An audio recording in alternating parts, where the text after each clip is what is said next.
Hello and welcome to episode 140 of the DaebakCast. This is a weekly podcast where we come together each week to talk about K-pop and whatever's current in the K-pop industry. This week we got some album reviews and mama predictions, so look forward to that. As always, I'm joined by Nate. Have you ever made love on a boat? No, I haven't. Ray is asking us the real questions. Yes, she is.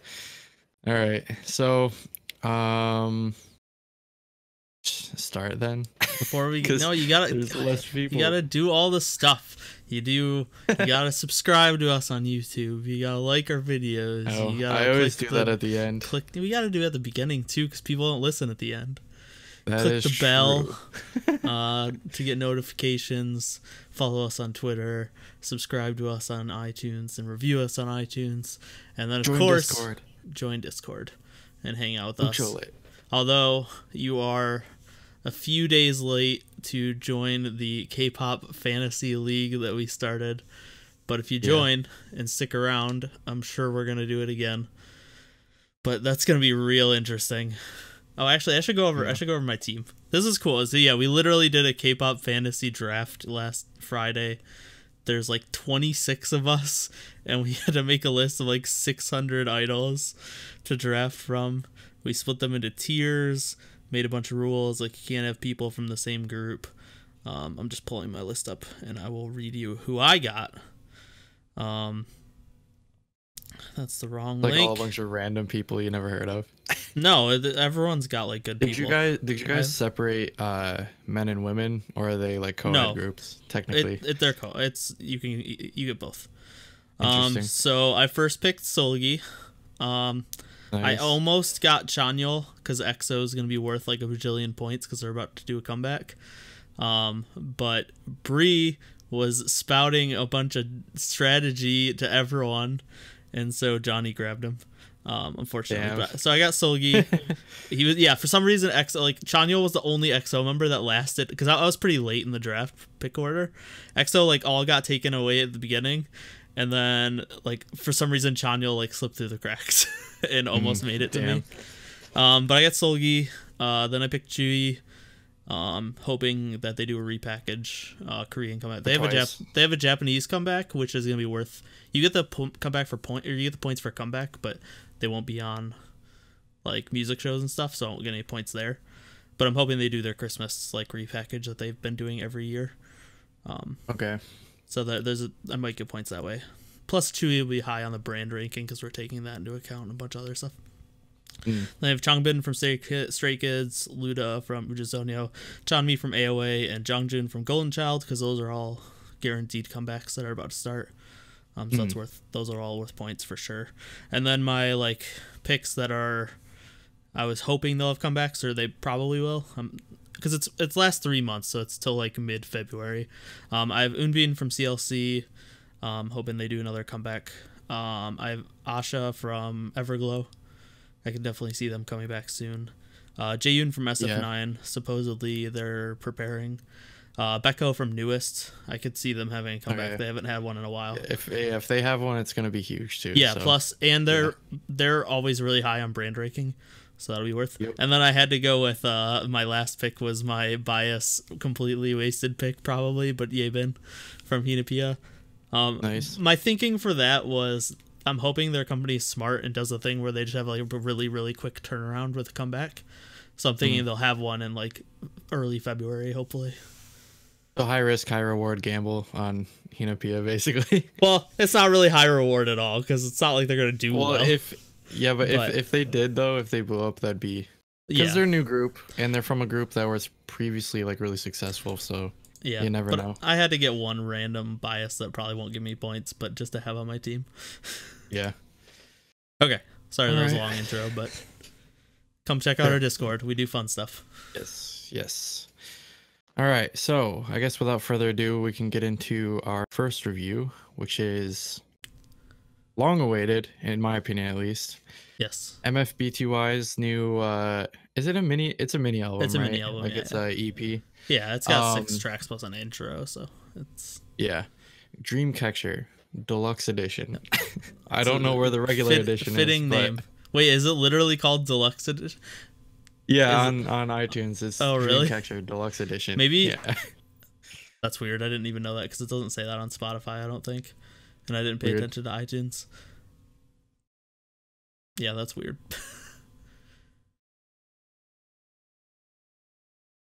Sorry, my window is acting weird.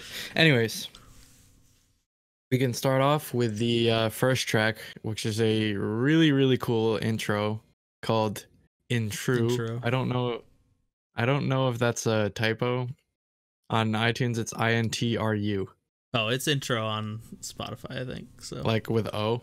Yeah, I think it's probably okay. This is a typo. This is so weird. Anyways, I really, really love this intro. Like it mixes like various like jazz instruments with like ambient noises, birds chirping, and like echo effects to really create like an interesting environment in the sound space. I thought the other like standout thing about this intro is the amount of effort they put into calling back to their like previous works as a team, incorporating samples from songs like Sweet Dream or Angel. Which are both MFBTY songs.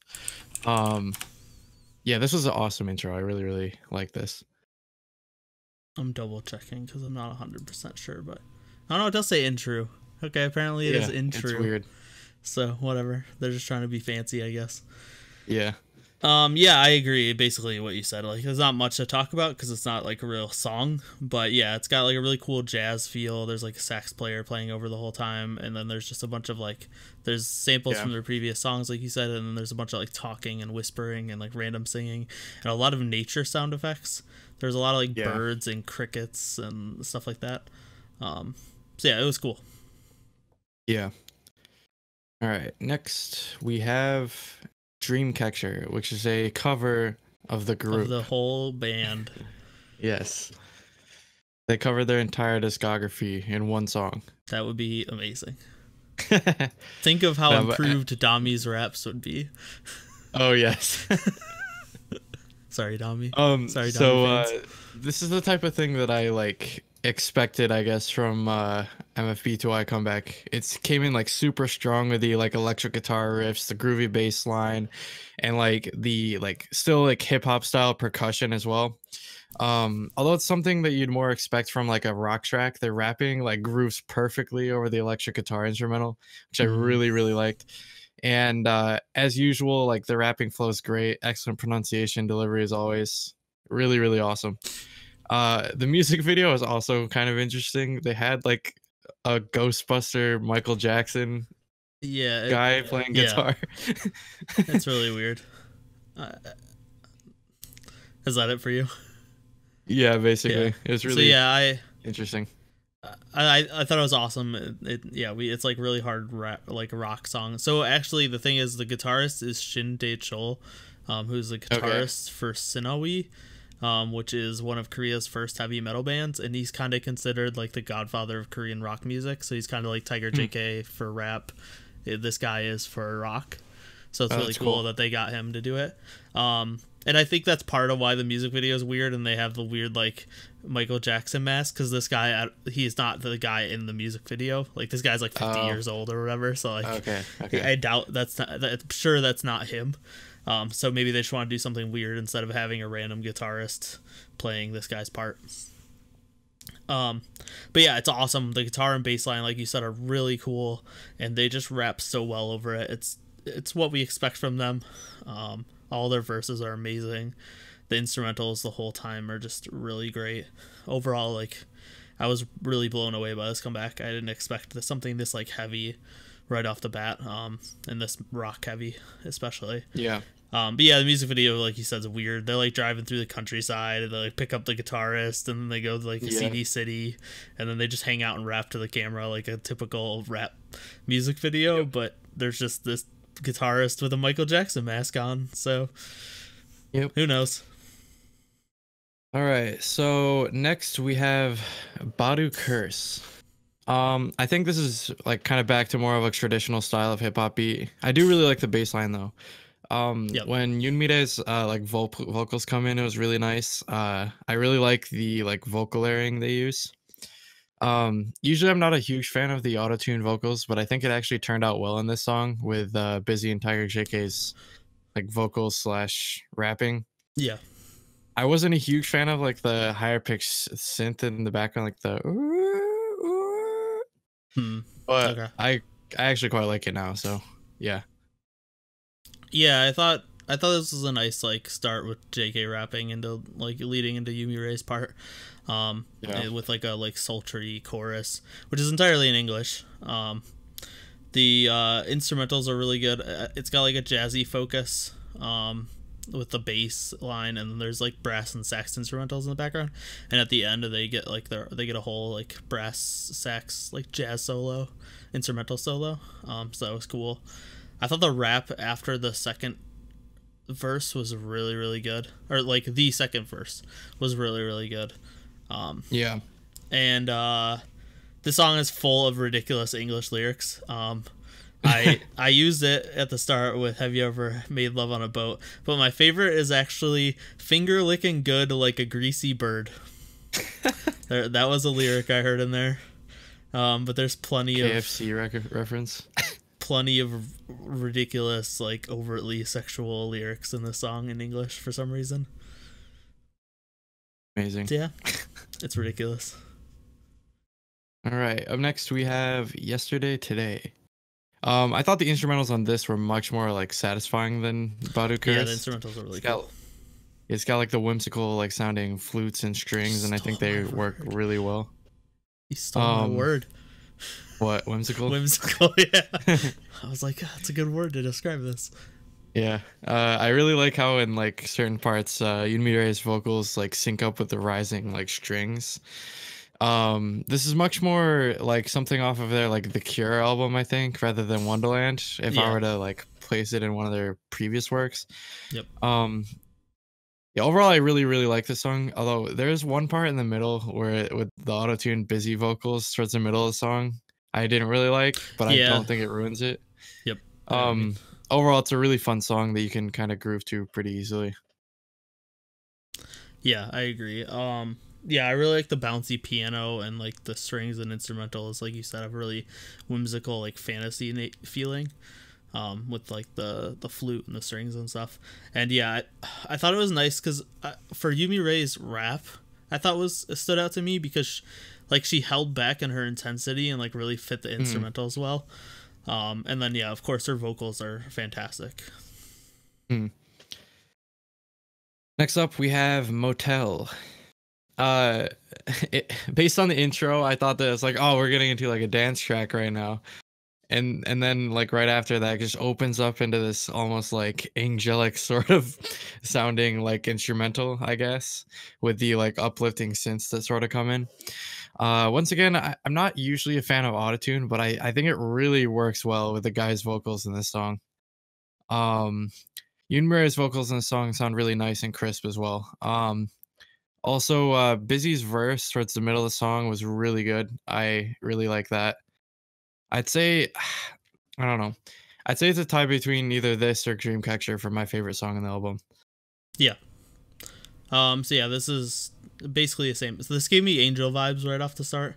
Yeah. It's very similar. It's got the upbeat like synthy instrumentals. It's more of a pop song than a lot of their other stuff. Similar to Angel. I thought the synths are really great. They have like a nice futuristic feeling, and I like you said, I think it mixes really well with the autotune. Yeah. So like there are certain throughout this album, actually it's pretty good. Overall, there's like certain times I think autotune's good or like fine. I think it's just overused, but I think it mixes well in this song. And yeah, Yumi Ray's vocals are amazing. It really stood out like usual. Also, it reminds me of Angel, and it reminds me a lot of Yumi Ray's like early solo career. Like her more like it's got like that retro pop style. Like early 2000s stuff. So that's what. Yeah, and I agree. This is my favorite song other than the single. I think Dreamcatcher is my favorite song just because I can't. It's a rap rock song. How can I not? Like it? But this song is definitely close. Yes. All right. Up next is FU. So, I did not like when I first saw her at the beginning. I was like, oh my god, I do not like this at all. Yeah. And then once I actually like got to the first chorus, from there it was just fun the entire way. Like it's just really good and fun the whole way. Yeah. So I think the reason I didn't like the beginning is because I think they went like way overboard with the like auto-tune parts. It just really didn't sound good. Yeah. But like once it gets into the speed of things, it becomes like a locomotive, just like boom going forward. Yeah. Like it's really really fun. Like especially during those like near light speed like rap verses. I think this is definitely the most danceable song in the album. It's really really good overall, but it's a little bit brought down by those grading parts in the beginning. Yeah, I agree. Like I thought the start was a little weird, but I think it really builds into like a really good banger, like you said. It's got that Middle Eastern style beat and like instrumentals thrown in, which I think fits really well with JK's rapping style. And then they do a lot of like fun stuff with cutting and repeating the vocals. I think overall, actually, I'm okay with the auto-tune in this song. I think this is like what I was saying. It's done for an effect, not to like cover up bad vocals. Yeah, yeah. And I think it fits the song well. But yeah, I agree with your like comparison to it being like a train. Like it just picks up and it goes, and it's just going the whole time. Yep. All right, coming up next we have Peach again. Yep, but it's for a third time. Zoe piano mix. Yeah, for the third time. Really really nice piano instrumentals. I think I might actually like this version like way more than the original that we heard on Yumi-Ray's Gemini album. Was that last year? I think that was this year. Was it this year? Yeah. Okay, either way, really really good. Gemini 2, by the way. Oh, Gemini 2, yeah. Yeah, so this is, if you didn't know, this is from Yumi-Ray's solo album, Gemini 2, which I'm double checking if it came out this year. It's the English version. No, that was 2018. That felt like, that does not feel like a year and a half ago. Jeez. Yeah. Anything, it's weird because our Discord's been around for over a year. I feel like anything that's covered in Discord is like this year. Yeah. Yeah. Yeah, it has been over a year now. When did we start Discord? I don't remember. It was like June, so it's almost a year and a half ago. Yeah. Okay, but yeah, so this is the English version of that song, still with the super sexual lyrics. I'm sure the Korean version also has super sexual lyrics. But yeah, this has like a piano instrumental. It makes it more jazzy and like ballady. You were saying you like this a lot better. I actually don't really remember the original's instrumentals because like really? I mean, you just remember the lyrics. Yeah, the lyrics are like the only thing that stuck with me with the song. I don't remember what it sounds like. But yeah, I did enjoy this. Also the ending chant at the end had like a sad vibe, which made me laugh due to the nature of the song. Like it's like really it sounds almost sad, but like the whole song is so sexual. I was like, it just sounds it just like felt weird. But overall, I like the song. I think the ballad version's good. Yep. All right, so I guess for that we can go into some ratings. All right, so for me, in the music end, I gave it a 6 out of 7. I think everything overall was really good.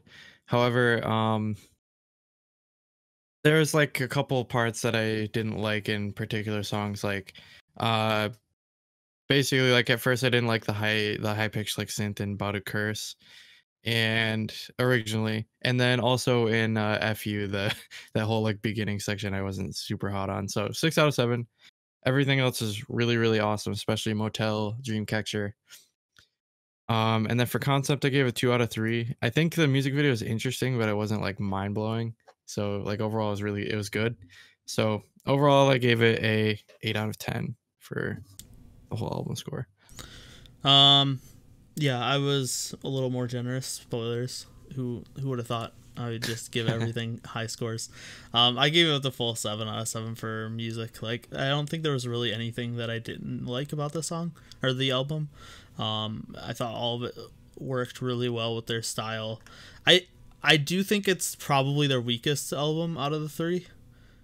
But I still like it a lot.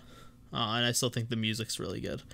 But I give it a 2 out of 3 for the music video just because it's like, I don't know, it was fine. Yeah. It really was just the weird Michael Jackson mask. I was like, why? Like, that's that really was choice. Weird. Basically just lost a point because of that. Because, I mean, I'm not going to, like, super hardcore rate their concept because they're not an idol group. So, like, I don't expect the music video to be really high budget, like, fancy or anything. Yeah. But why a Michael Jackson mask of all masks? So weird, like, yeah. It's like, I'm gonna knock you a little bit for that. So I gave it where to rob a bank. Yeah. Yep. So I gave it a 9 out of 10. So that's what'd you give it? An 8 or an 8.5? I gave it an 8. Okay, so averages. I was thinking about an 8.5, but I ended up with an 8. So averages to an 8.5. It's pretty good. Very, very good. Pretty good album. Go check out MFBTY if you are not familiar with them, because if you're into hip hop. Okay. Moving. Yeah. Part 2. We had to restart this. Yep, because I'm an idiot. But it's okay. Whatever. Part 2 is Nature World Code A, which is their new single mini album. I don't know. Thing to note is they added Sohee from Produce 101 Season 1, who was in IBI and a bunch of other project groups, and had a solo. And they also might have lost members. I don't know. It's kind of weird. They haven't really talked about what's happening with the members that haven't been around. But we'll get into it. The first song is Oopsie My Bad. And they definitely took Jacob's mad because we're just redoing this, but I'm an idiot and we have to. So no, you won't know why, but whatever. So yeah, basically they're taking a note out of ITZY's playbook. It has a lot of similarities to Icy. And I like ITZY's songs, and I think this is a little worse than theirs. But I don't hate it. It's catchy. The hook is definitely gets stuck in your head.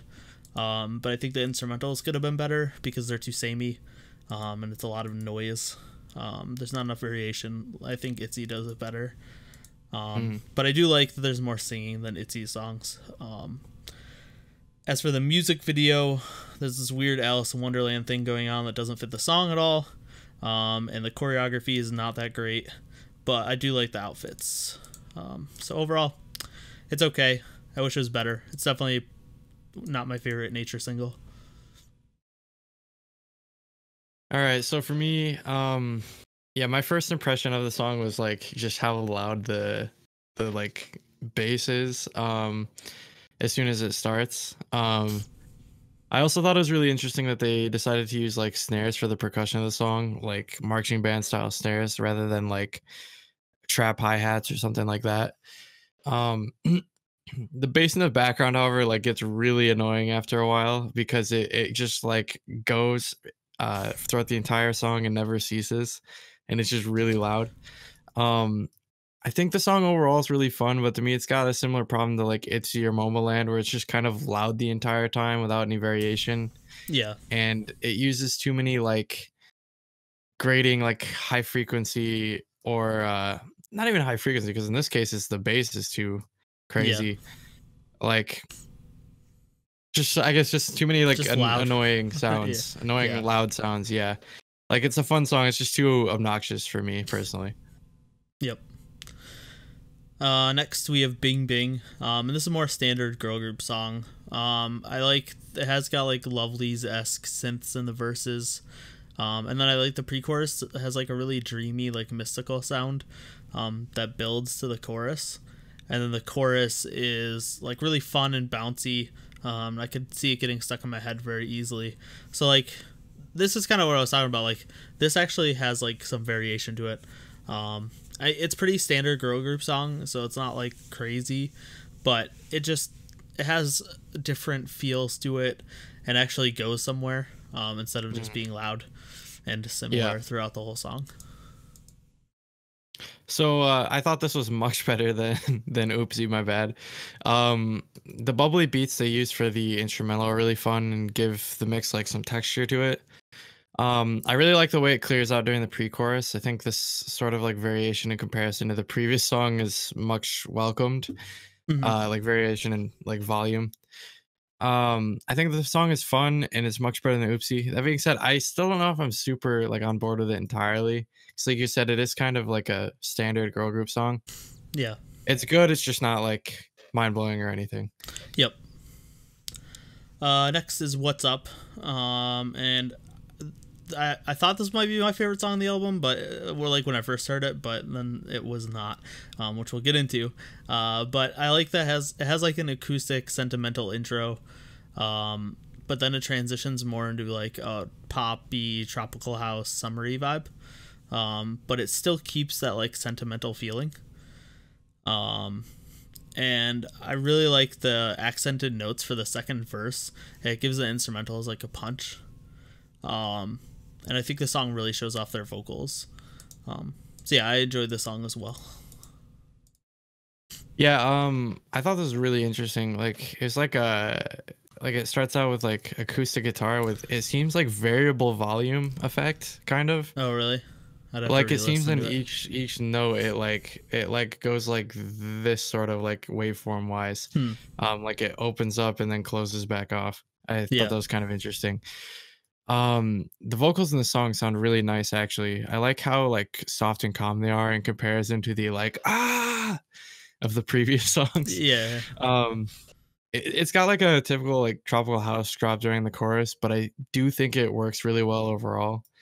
There's nice vocal layering in the chorus as well. I think this is the best song on the album so far. I do really like this one. Yep. Next is my favorite song on the album, which is an utterly ridiculous song and awesome. So it has just this ridiculous, like, really, like, dirty sax intro at the beginning. And then it transitions into, like, a summery reggae-style beat. And then there's, like, a Blackpink anthem build to the chorus, and then the chorus drops into that same, like, sax part. And I thought it just went all over the place, and, like, I thought it was awesome. I have a feeling you didn't like it based on that sigh. Like... but yeah, and then after the chorus, there's like a trap part for the rap, and then it goes back to the summary like pop part. Really, I don't know. I thought it was awesome. It's weird. I like weird. The only part I had an issue with was like there's a chanting part that leads into the last chorus, and that part was pretty weak. But overall, I thought the weird sax drop thing is just ridiculous and awesome. Way better. Like, this should have been the single if they wanted to go with a weird, like, loud single. This would have been much better, in my opinion. So, I don't know. Once again, it's in, like, the danger zone for me as to what I can tolerate with that horn. Like... I feel like doing stuff like that in music is just like a gimmick almost. Like making something that's really loud that you just remember is like, I don't know. It just feels flimsy to me. I agree. Or like, I don't agree, but I know where you're coming from. Yeah. So like once the horn's over, like the vocals actually sound like really nice and full when paired with like the bass frequencies in the background track. I also thought like the part, it like reminded me of like Red Velvet or something like that. They do those sort of things a lot in the pre-chorus.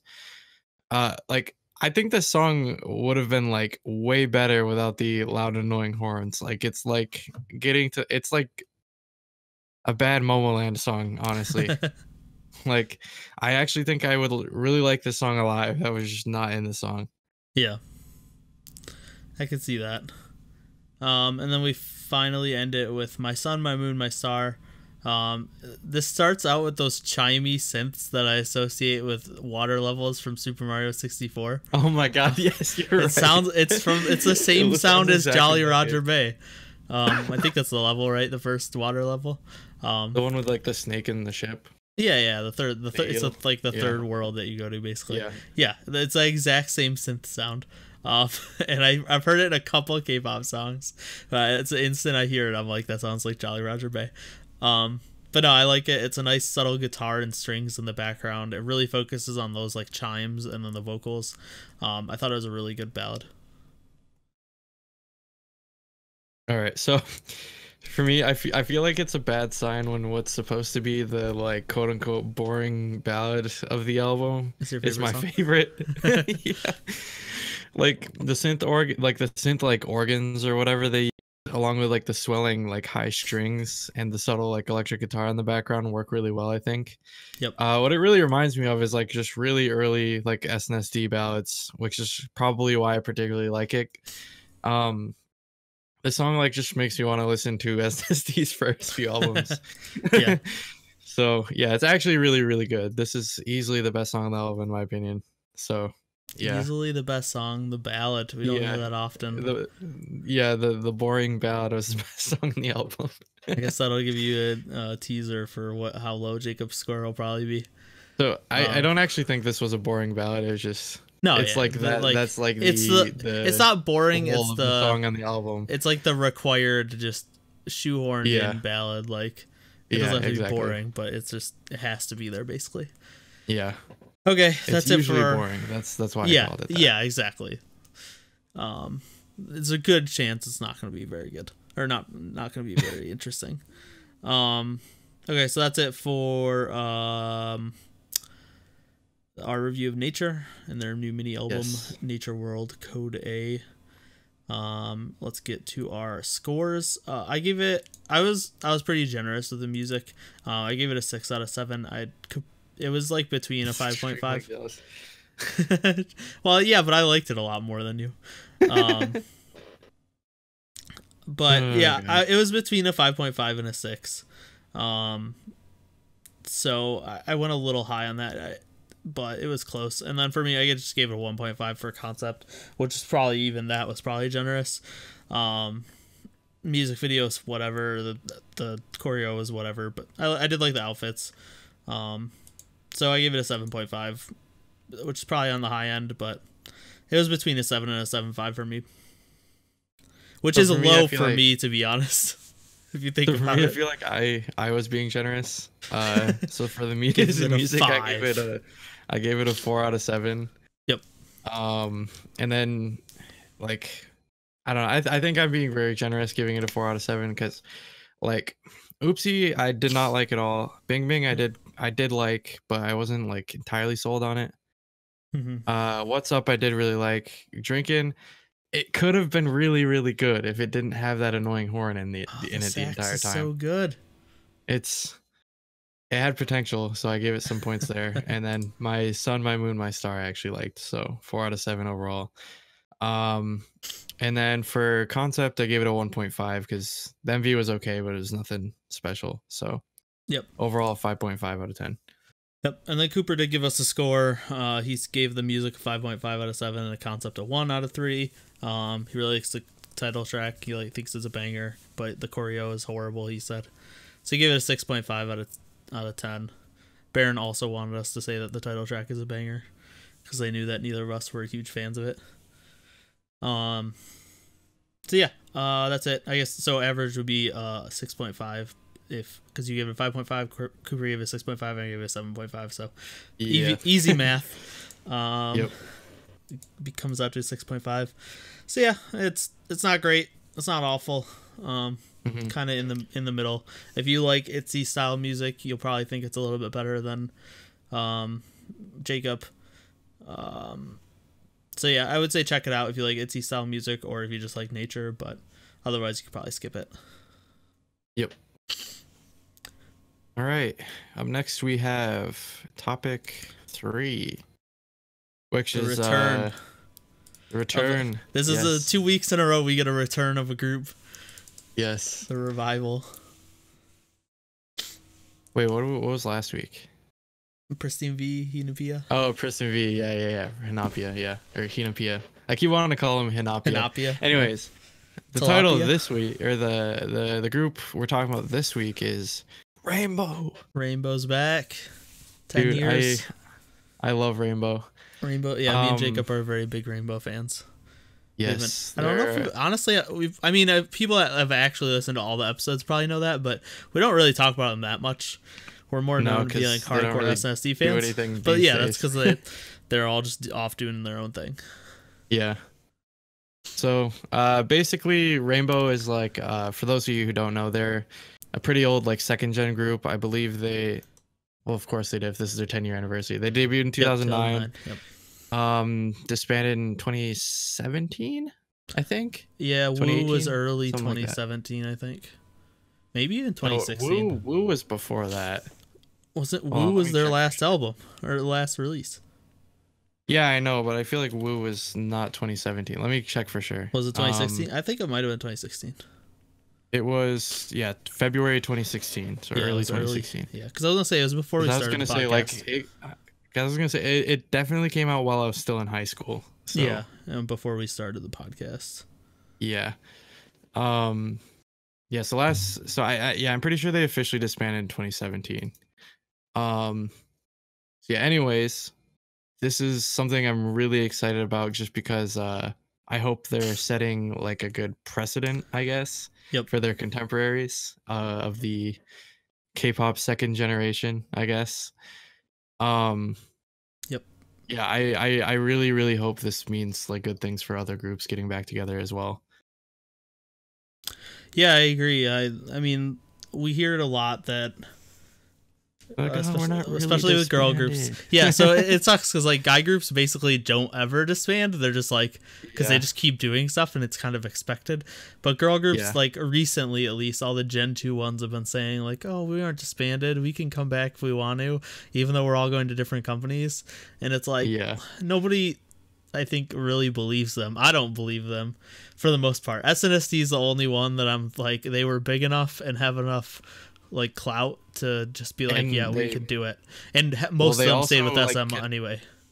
And they also get together with each other all the time, and they're all like clearly friends, and they make an effort to feed their fandom, like regularly. Yeah, exactly. So yeah, we hear it all the time. Like all these groups are like, oh, we can get back together, like even though we're all going to different companies. But I just don't believe it pretty much for any of them. So it was really cool to hear that, like, Rainbow is gonna do a comeback for their 10th anniversary, even though they're all at different companies or they're all independent now. Jisoo did some solo stuff. A lot of them do like modeling, and I know Noel does acting or like theater stuff. So yeah, it's just cool, and like they got it was released through DSP. Like DSP put it on their YouTube channel. Like it went on 1K. They actually went on a radio show, like as a group, and like they're actually doing like some comebacky stuff. They're not going on music shows or anything. It doesn't have choreography. And they did like a release party last night. I saw on their Instagrams for like their fans, a bunch of their friends and stuff. Oh, that's awesome. So they had like people visit, and so yeah, it's just cool to see like they were able to get that going, and they were probably my number 2 group after SNSD that I thought it would be possible, because they also post a lot of like going to each other's stuff and like hanging out a lot. So yeah, if anyone did it other than SNSD, I kind of expected it to be them, but still it wasn't fully something I expected. Yeah, like so I was actually surprised that they uploaded it on the DSP channel. Yeah, I thought that was really awesome. That DSP did that for them. Because they didn't they like self-fund and like do all the production and stuff on this project? I mean, based on the teasers, it looked like it, but the music video is honestly like a little higher quality than I thought it was gonna be. So.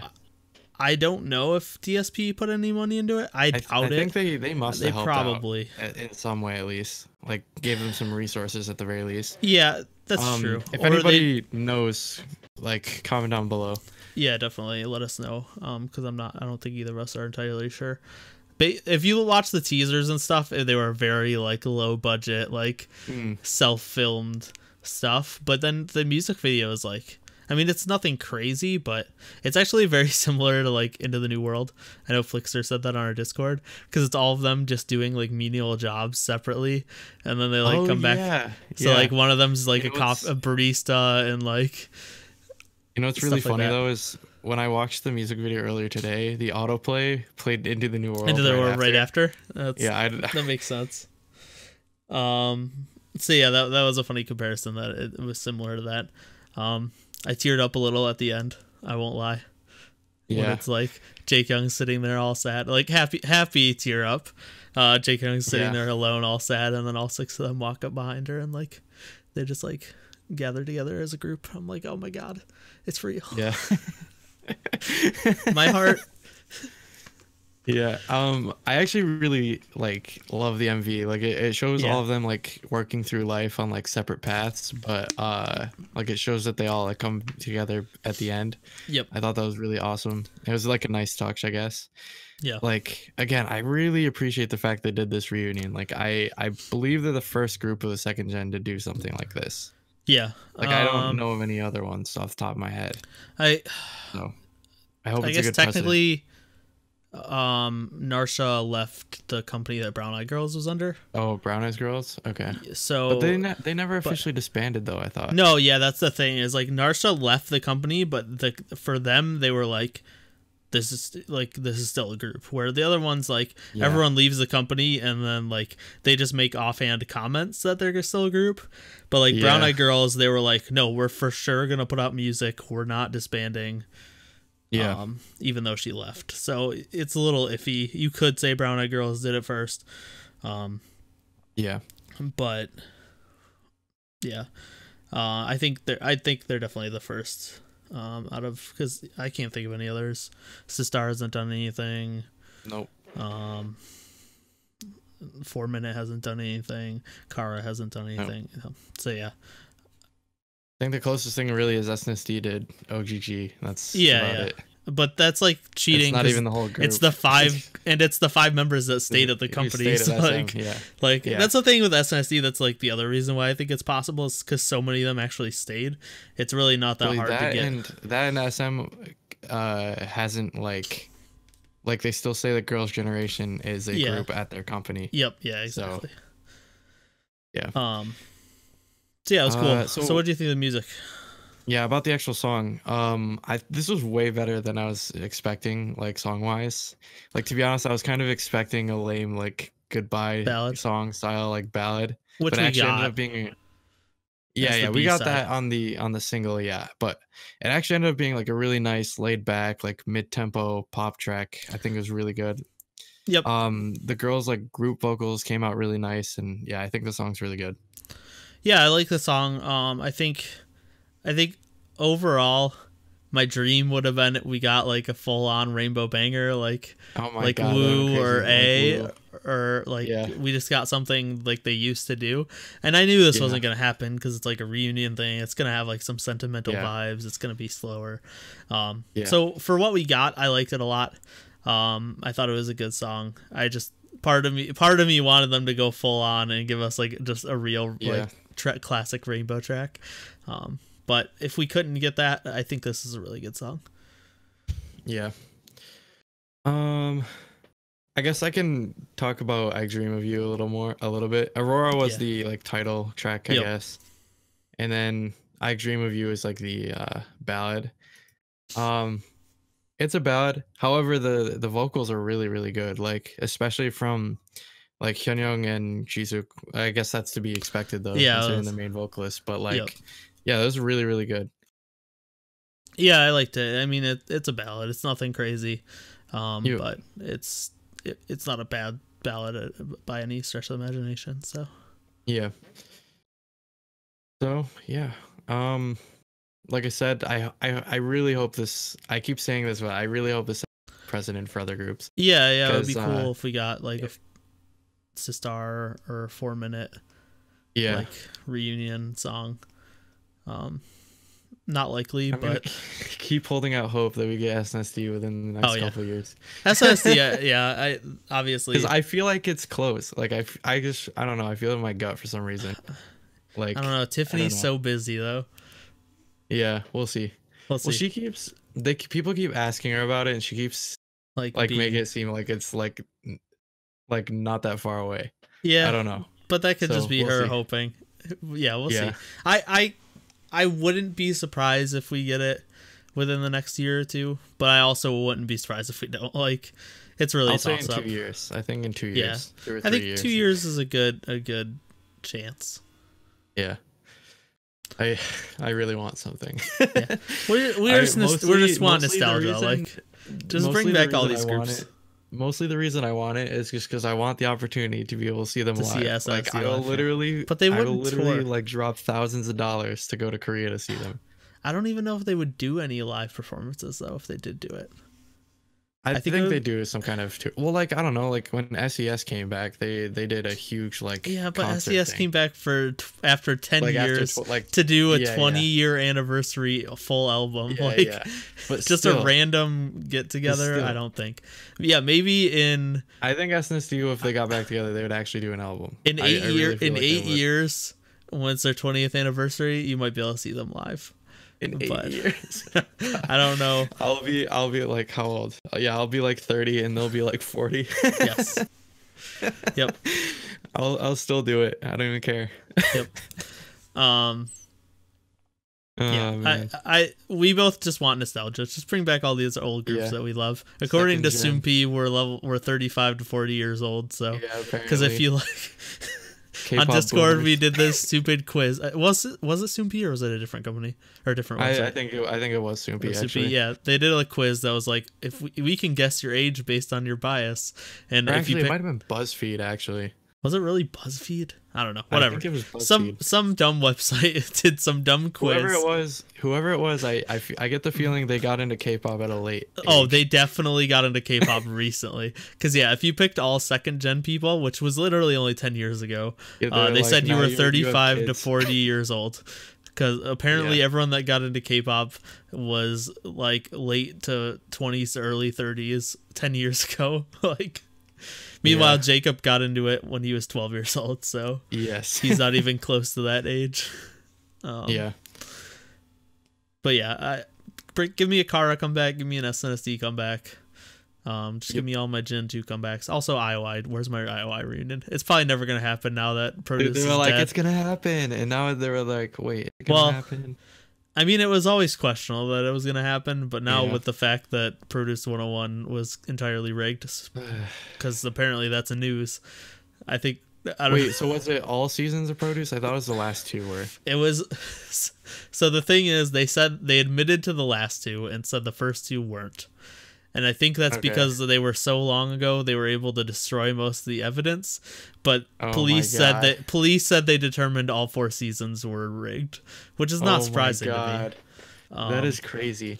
That also explains why certain people didn't make it in, I think. Yeah.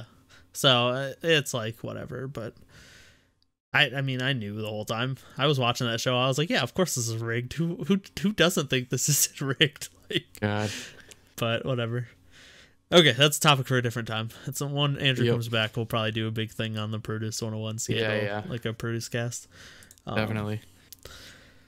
Probably have more information by then as well. Yeah, that's the other thing. We're kind of waiting to see what happens because we don't really know what's going to come of it. Yep. Right. Okay. Up next. Topic 4. We have topic 4. Coming up in a couple weeks, right? Is Mnet Asian Music Awards MAMA 2019. Yeah, so October 24th they released the nominations. It will take place on December 4th, so a couple weeks from now, at Nagoya Dome in Japan. And basically we're just going to go through all the nominees for the different categories and kind of discuss who we think will win. Voting's eligible now. Voting is like some percentage official votes, some percentage of judge panel, some percentage digital song sales, and some percentage physical album sales. Obviously it's Mnet, so really it's 100% that judge panel, because Mnet will just pick whoever they want to win, because they rig everything. Yeah, they do it every year. Yeah, it's obvious. Maybe this year they don't because they're already under the gun for Produce. And maybe they'll be like there's also SM and YG on this list, I noticed. So that's surprising. Yep. Because last year they both boycotted MAMA, I'm pretty sure. Yeah. I think they both did, yeah. So I didn't expect them to be on these lists at all. Yep. Okay, so let's get started. I can read through them if you want. I can do it also. I don't care. Okay. I have the list up already, so... Yeah, I do too. Okay, but yeah, whatever. go for it. All right, cool. So best new male artists, we have AB6, ATs, Kong Daniel, Kim Jae Hwan, TXT, and X1. So for me, I said it's really deterministic on whether this whole like produce scandal is big enough or not in 2 weeks, I guess. Yeah. I said it's either going to be X1 or TXT. The only reason I lean towards TXT because I feel like Mnet is not going to want to give awards to these like quote unquote fake groups that they have. I'm in the exact same boat. I thought it was probably X1 or TXT, and I think TXT will win just because I don't think Mnet will want to. Because usually I would say X1 would win. The produce groups almost all have won all their best rookie artists. But in this case, I don't think they want to draw attention to the whole scandal. Plus, TXT was big enough that it could rival a produce group even to Mnet. Because it's big hit. It's new group. Yeah. So it's the baby group of BTS. So I think TXT will win. All right. So yeah, I definitely agree with that. I feel like they're not going to want to do that because they're going to have a PR disaster. Yeah, exactly. It's already such a giant. Like, yeah.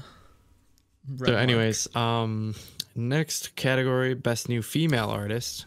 We have Bandit, Cherry Bullet, Everglow, ITZY, Junsomi, and Rocket Punch. Very strong list this year. Yeah, I just went straight for ITZY on this one. I think they have an easy path to victory there. Yep. Yeah, I think ITZY's the strong favorite for this. The only other one I could see even close is probably Everglow or Somi. Yeah. But ITZY was so far above either of them. Like, ITZY just exploded in popularity, so I don't think anyone's gonna beat them. Yep. So all right, up next we have best male artist. So for this one, it's kind of a toss up. We got two huge SM idols. We got Park Hyoshin and then Paul Kim as well, who are also like pretty famous in Korea a lot. Yeah. Did Mino didn't he release like one song this year? It's Baekhyun, Park Hyoshin, Paul Kim, Song Mino, and Taemin. Yeah. Are the nominees. Yes. Mino. I mean, I'm pretty sure he only had one song. I think so. The hell was it even called? I forgot. Hold on a second. It is called. Oh no! Why is it not showing up? Oh, there we go. Oh, it's Fiance. Oh, it's an entire album. That's right. Okay.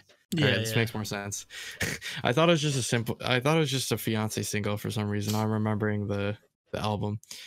So I went with Baekhyun on this one just because of the popularity of EXO. I think that's probably an easy win. However, Taemin I think would give him a run for his money because Want was really, really big. Yeah, and he's got all the Japanese stuff he put out. Yeah, got all the Japanese fans. So like I'm the same boat that I think it's a toss up between the two. And then I could also see Park Hyoshin winning. Like, he's so big as a ballad artist that like. Yep. The ballad artists in Mama are always a dark horse. Like. Yep. Like sometimes they just randomly win, and then you'll see all the international fans going like, who is this? Yeah. Okay, I'm looking at sales, and I think Baekhyun will win. Over Taemin. Okay. Baekhyun sold 500,000 copies in Korea. Want only sold 120,000. So. Jeez. That's EXO. Dang. I mean, we should have known it's EXO. Like. Yeah. All right, so Park Hyoshin maybe because who knows? You have no idea. Yep, for sure. All right, so best female artist we have Chungha, Haze, Hwasa, Jennie, and Taeyeon. This one I also is kind of like I have no idea who will win. Same. My prediction is probably Taeyeon because 4 Seasons was really big. She had a full album this year.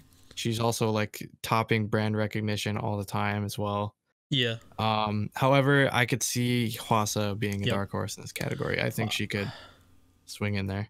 Yeah, Hwasa blew up this year. She's always been like very, very high on brand rankings. Her solo stuff did really well. So yeah, I think on any other year, Taeyeon would sweep this pretty easily. but Hwasa I think has a chance. I think I'm actually give it to Hwasa. I think she is gonna take it.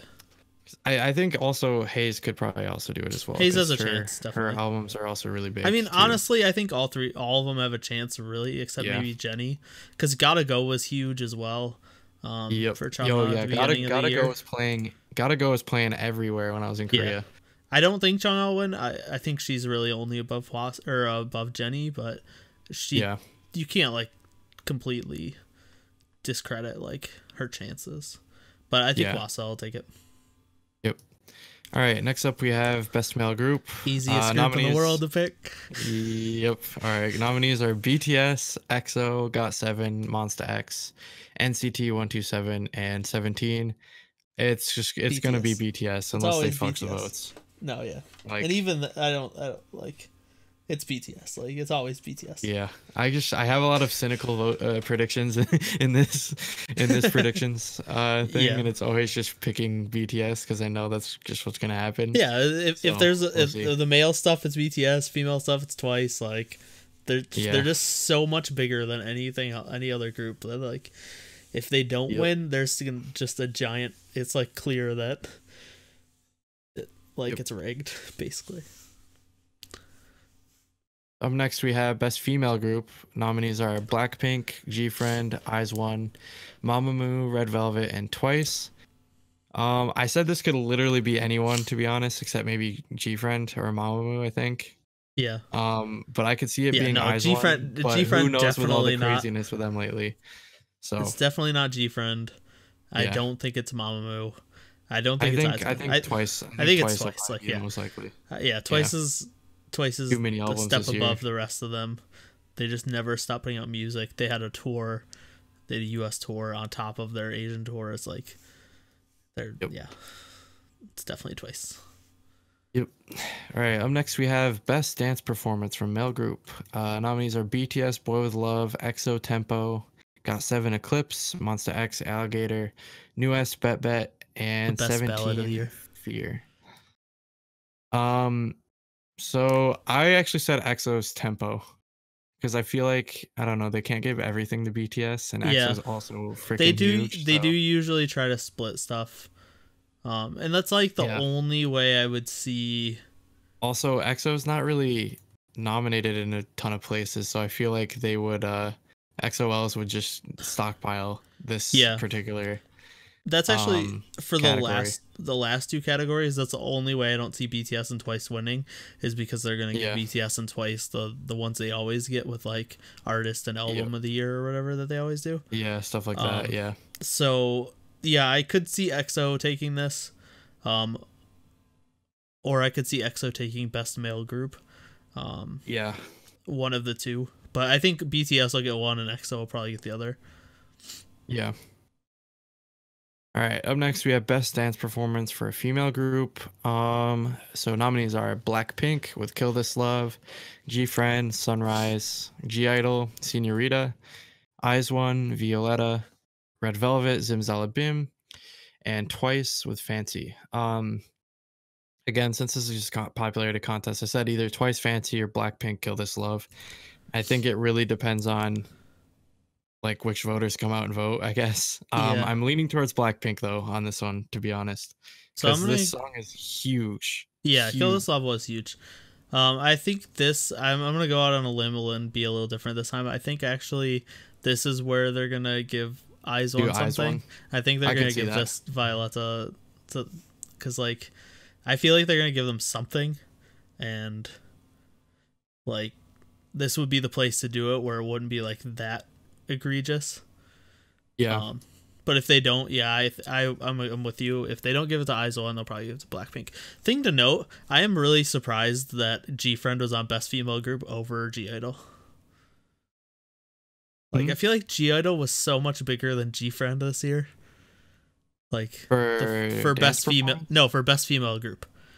The fact that G-Friend is on that list, but G-Idol isn't. Like I guess that surprised me. Yeah, unless you consider but like G-Friend, I feel like G-Friend's like on a big downswing in terms of like popularity. Like they're at the end of their they're like when did they debut? But maybe I'm just cynical because 2014 2015. So it's been 4 years. I mean, maybe I'm just cynical because everyone in Discord's been down on them lately. So I've got like a bubble of probably proximity bias, or whatever you call that. Whatever that bias would be called. But I don't know. It just feels like they're on a kind of a downswing, and G-Idol was like such a big group this year. Yeah, for sure. Up next we have Best Dance Performance Solo, with Chungha with Gotta Go, Hwasa with Twit, Jennie with Solo, Sunmi with La La Lay, and Taemin with Want. I just straight up I think Taemin's gonna win. He's the only guy in this category, and there's way more boy group stands. And also, this dance was huge. Like every time I went to Hongdae, there was a guy dancing to this, like literally every time this year. So yeah, I think Taemin will win this one. I'm giving it to my girl. I think Chungha is the only one that has a chance on this list over Taemin. I agree that I think Taemin's probably likely, but I think Chungha has a chance because, like we said, Gotta Go was huge. The dance was huge. Everyone knows it. So I think it rivals Want. So it's kind of a toss up. I don't think the other three will win. But yeah, and the thing is, like you said, like there's a lot more boy group stands to pick Taemin, but Chungha has a lot more fans. Like she reaches inside of those those fandoms. Like she's not limited to just girl group stands. A lot of female fans like her. A lot of boy group stands like her. So she has a chance. Yep. All right. So up next we have Best Vocal Performance Group. I literally have no idea who. The bottom two are so questionable. Mamamoo normally is not questionable. So the nominees. I'll do the Akmu with How Can I Love This Heartbreak, You're the One I Love. Bolpagan Sakshungi with Boom. B2B with Beautiful Pain. Davichi with Unspoken Words. Mamamoo with Go Go Bebe. And Winner with Millions.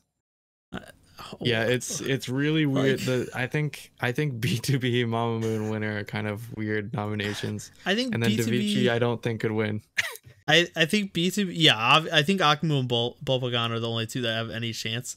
I think B2B has a lot of like good ballads, so like I can kind of see them there. Mamamoo normally, but with Go Go Bebe is not a vocal song at all. And then Winner, I don't know what they're doing here.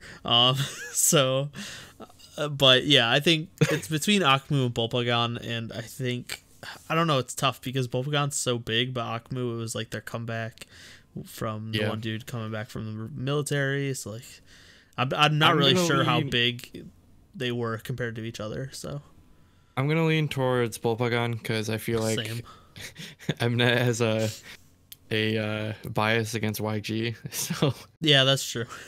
I think Bolpagan probably would win either regardless, but that's a good point. So next up we have Best Vocal Performance Solo. Nominees are Ben with 180 Degrees, Chen with Beautiful Goodbye, Jang Bong-joon with Karaoke, Kim Jae-hwan with Begin Again, Park Bom with Spring, and Taeyeon with Four Seasons.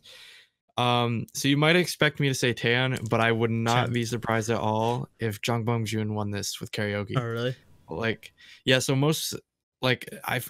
this song was fucking like massive when I was in Korea. Like, oh really? It wasn't really talked about at all within like international fan circles. Really like a K-pop song. But it was like constantly the most sang song at any karaoke I went to when I was in Korea, and I went there a lot. So like, yeah, like people were constantly singing this song. In Korean, it's 노래방에서, like at the karaoke, basically is what the actual like title is. Yeah, I would not be surprised if that song won purely based on like Korean votes. Yeah, I have no idea, because I just don't really know most of these songs. But I guess I'll trust your judgment. Yeah. Because otherwise, like I think Chen it's gonna be or Taeyeon, probably Taeyeon. Taeyeon, yeah. All right. Next we have best band performance. I almost skipped over it. We have Day 6 with Time of Our Life, Johnny with For Lovers Who Hesitate, MC The Max, After You've Gone, Nell with Let's Part, and End Flying with Rooftop. I'm I was inclined to say Jonabi because they're really, really big in Korea, and they had an album that did pretty well this year. However, I went with Day 6 because Jonabi had the scandal with their member like bullying someone, and he got like kicked out of the group, and that was messy. So plus Day 6 is so big outside of Korea. Like yeah, Day 6 is big outside of Korea, and they have like the sort of idol aspect, so they can kind of count on boy group stands to vote for them, I think. Yep, exactly.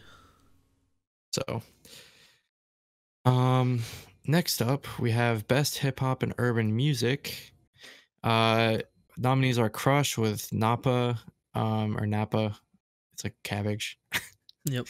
I think it was Napa, like the word for bad. I don't remember that song. I don't know. Epic High with Love Drunk, Haze with She's Fine, Song Mino with Fiance, and Uwanje with Taste. I just went straight up for Epic High because I think like that album I'm pretty sure sold quite a lot, because I remember when it came out while I was in Korea, like I was like riding the bus home from or back to Seoul from Suwon, and like I saw like several people on the bus listening to the new Epic High album when it came out, including me. Yeah. Like when I happen to glance at people's phones. So yeah, I'm just gonna be optimistic and say Epic High because I want them to win. So yeah. I'm gonna go with Haze. Haze is just so big. I don't think anyone will beat Haze. Yeah. Okay, so best OST. This is a toss-up for us. Yeah, this one I have no idea. No idea. I'm just guessing. So basically we have Gummy with Remember Me from Hotel Del Hajin with We All Lie from Sky Castle, Jang Bum-jun with Your Shampoo Scent in the Flowers from Mellow Is My Nature, Jonabi with Take My Hand, which is from Romance is a Bonus Book, and Paul Kim with So Long from Hotel Del Luna. I went with Paul Kim because Hotel Del Luna is really popular, so yeah, I'm going with Paul Kim on that one. Yeah, I have no idea, but I would go with one of the Hotel Del Luna songs, either the Gummy song or Paul Kim, because that show was huge. Yep. So next up we have best collaboration. We have Chungmo, Hash Swan, Ash Island, and Kim Hyoeun with Band. Haze with We Don't Talk Together featuring Giri Boy, produced by Suga. Jang Haejin with Yoonmin Soo, with Drunk on Love, Soda with Song Request featuring Suga, and Soyu and Ovan with Raindrop. I went with either Haze or Soda because it's two Suga songs. Yep. It's probably the one that he features on over the one that he produced. I agree. I think it's gonna be the Soda Song Request. I think that's gonna take the cake.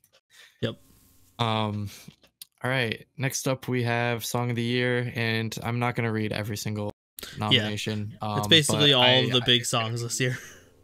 I think it's gonna be Boy With Love. That's my cynical guess is Boy With Love. So the reason I don't is because I think BTS will get Artist of the Year. So I think this will be Fancy. Like Twice will get the Song of the Year with Fancy, and BTS will get Artist of the Year. That's because they usually try to split them like the big ones up, and then it'll give them all the same group. I could see either Kill This Love, Boy With Love, Gotta Go, Tempo. I could see as well. Yeah, Tempo's possible. Violetta, if they decide to give Eyes One something like that. Yeah, I don't think they will. Let's see here. La La Land, maybe. Want, maybe. Twice Fancy's definitely a front runner. 4 Seasons I could see winning, maybe. We'll see. We'll see what Mnet decides to give, because who knows, like who knows, maybe they'll like not fix these votes because they got caught for rigging. No, yeah, that's why I think this is the one year for once that there's a chance they don't rig it. Yeah, because they're just under such scrutiny. So for Artist of the Year, I have no idea. That's entirely a toss-up, I think. I think it'll be either BTS, Twice, or EXO. I think they'll just give it to someone easy. Yeah, I agree. And then there's the Worldwide Fans Choice Top 10, but I didn't do anything for that. Yeah, I was say you want to think you could figure out a 10 thing. I mean, it's gonna be the guarantees are BTS, Twice, EXO, Blackpink, Probably G Idol, I'd imagine. TXT, G Idol, probably. Yeah. Maybe Monster X, but they also just had a controversy as well. Itzy. Yeah, Itzy. Eyes One, probably. Yeah, GOT7 maybe. GOT7, maybe Newest. Yeah, newest I could see. I think maybe Newest will definitely be on there, actually. Yeah, it's just Taemin and Taeyeon. So yeah, I mean there's some that you're like guaranteed that like BTS, EXO, Twice, Blackpink are probably on it. Then yeah, it just goes down from there. Yep. So yeah, that's it for our Mama predictions. Yep. Close it out then. All right. So with that, thanks for listening. If you enjoy our podcast, please subscribe on YouTube. If you listen on like audio services, please leave us a nice review. That'd be awesome. It really helps. If you'd like to get connected with us and other people in our community, please join our Discord. It's really fun. Like Nate mentioned earlier on in the episode, we have like a fantasy league, K-pop fantasy league going on right now, which is pretty cool. Yep. That already started, so you probably can't join in that yet. But no, yeah, it's still so kind of fun to watch. Yeah, it'll be interesting to watch. You can see how it goes. It's going from today, actually, that we're recording, so November 17th to February 17th or 18th. But if you do join and you stick around, we'll be doing another one after this, probably do one every 3 months or so. Maybe take a little bit of a break, because Sam is probably gonna have to put in a bajillion hours of work to figure out points every week. And she already does our song ratings. She does our song ratings. So yeah, she does a lot for us. Bless Sam. But yeah, you can come hang out with us, see what it's like, and maybe the next one you can join in if you stick around. Yep. All right. So with that, thanks for listening. Be great if you joined us again next week. And Yep. Nobody has all right. Stay. Let's see. I don't know. I don't have one. Nope. I guess stay creamy. Go to classic. Stay throbbingly creamy. Yes.